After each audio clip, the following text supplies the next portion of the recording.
My husband was the kindest man I had ever met. Flowers, compliments, date nights.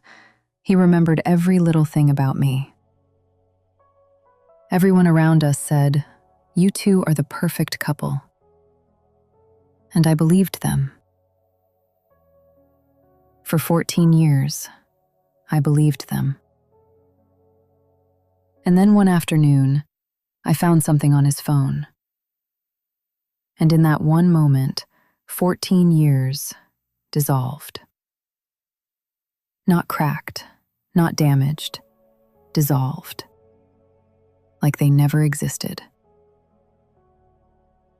I want you to understand something first.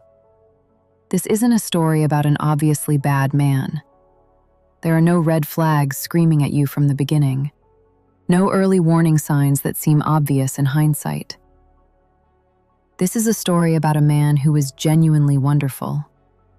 Warm, present, thoughtful. The kind of husband other women pointed at and said, "Why can't mine be like that?" He was patient when I was difficult, calm when I was emotional, steady when life got chaotic. And I felt like I had won something, like the universe had finally decided I deserved something good. That's the thing nobody warns you about. The most dangerous people in your life are never the ones who scare you. They're the ones who make you feel completely safe. Because once you feel safe, you stop looking. You stop questioning. You stop paying attention to the small things that don't quite add up. And they know this.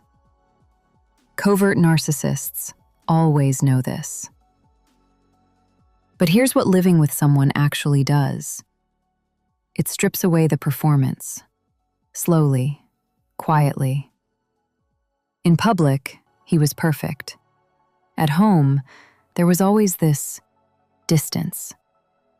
Not coldness, not cruelty, just distance.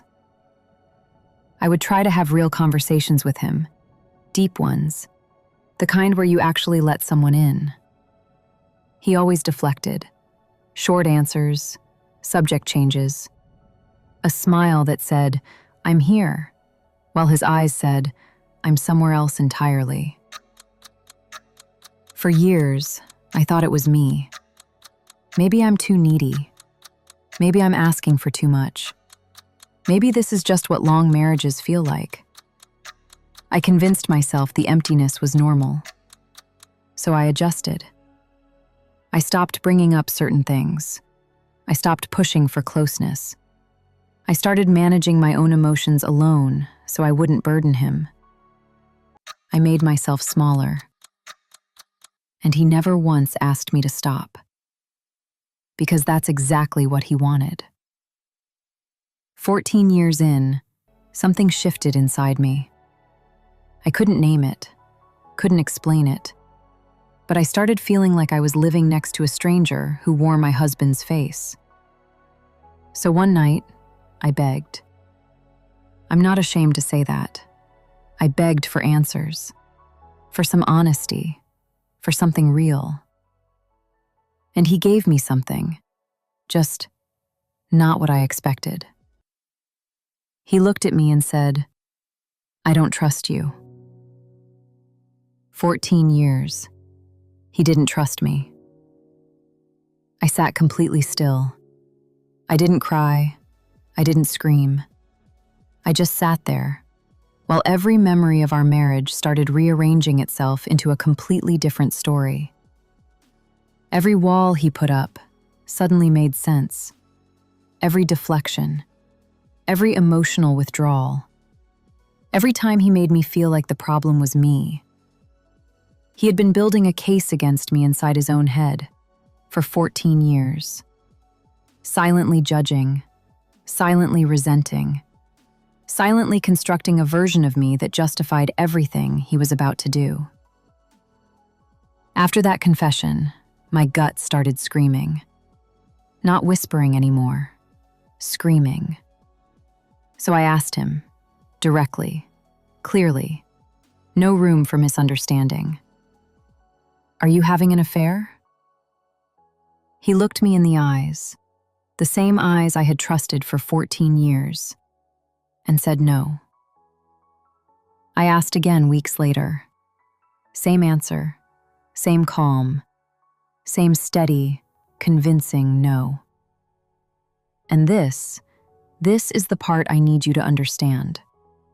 Because the affair itself, as devastating as that was, wasn't the thing that broke me. What broke me was realizing that the man I loved could look directly into my eyes and lie that completely. Not nervously, not guiltily, perfectly. Like he had practiced it, like it cost him nothing. That's not a mistake. That's not a moment of weakness. That is a skill. A cold, deliberate, practiced skill. And I had been trusting that face for 14 years. And then, one ordinary afternoon. Nothing special about the day. No argument, no tension. Just a regular day. I found it. I still remember exactly where I was standing. The light coming through the window.